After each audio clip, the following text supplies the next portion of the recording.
Hello City fans, how are we feeling this morning? Manchester City winning in London last night, 3-1 against the then leaders Arsenal. What a fantastic victory that was. Let us know in the comment section below how you're feeling today. Sum up those feelings as City go back to the top of the league, back to our rightful place, and let's get into a few things that we discovered from last night's game and just a few things in general. Isn't it great at this moment in time to see the resurgence of the Pep Guardiola three up top? It was 2018-19, let me take you back, when the front three of Sane, Aguero and Sterling was tearing up the Premier League. It was absolutely fabulous, wasn't it? They were quick, they were decisive, they were ruthless. They were lethal, really, in so many respects. And under Pep Guardiola, City, since then, really haven't found that. They haven't found that mould, that combination, which worked so well in that 18-19 season. And Pep has almost been in favour of rotation, which has been evident to many City fans. And it really has kept the squad happy as well. Sometimes he's had so many options up there, so much quality up there, that Pep has almost had to do that as well.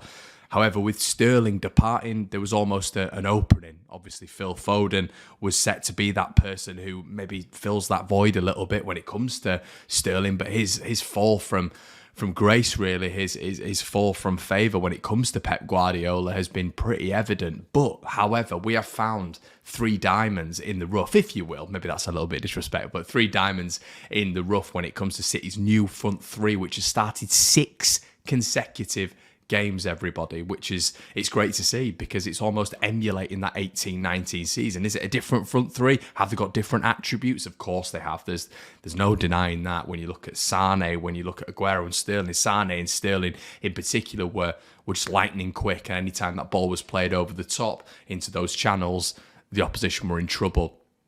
Grealish, Mahrez and Haaland sounds good, however, doesn't it?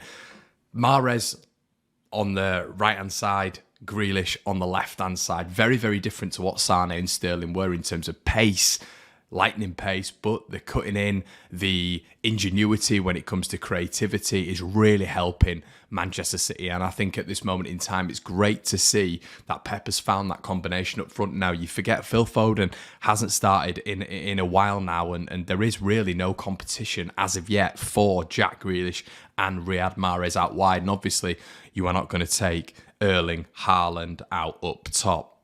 Now, the surprising thing is, in that front three, Phil Foden has only started 5 Premier League games, which is quite shocking when you think about it. He's barely had any minutes, really, in City's last 11 outings. And you do wonder where we know where his career's going. He's still going to be a fantastic player, but when it comes to the front three, and he is a fantastic player, but when it comes to the front three, where is he getting in? Because Jack Grealish is turned into a real big game player like he was at Aston Villa. He's recreating that now at Manchester City. He's scoring, he's getting assists. Riyad Mahrez is scoring consistently as well. We know that. And Erling Haaland he's Erling Haaland. So that's something to take into consideration, City fans, when we're looking at what next is for, what are we looking at for Phil Foden in this next bracket of games. But we all remember, don't we, when Grealish wasn't scoring enough goals, but the pivotal goal at Arsenal, it almost, including the assist at Chelsea and the derby goal at Man United, it's proven that you can't take him out,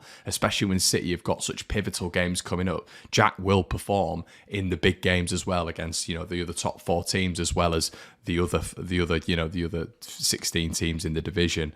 But it wasn't a great start for Jack. We all know that. He was assured in possession. He was probed at the right times, but his criticisms were that he wouldn't score enough goals. Maybe he'd cut back and play the ball back to the central midfielder. He was learning the Manchester City way.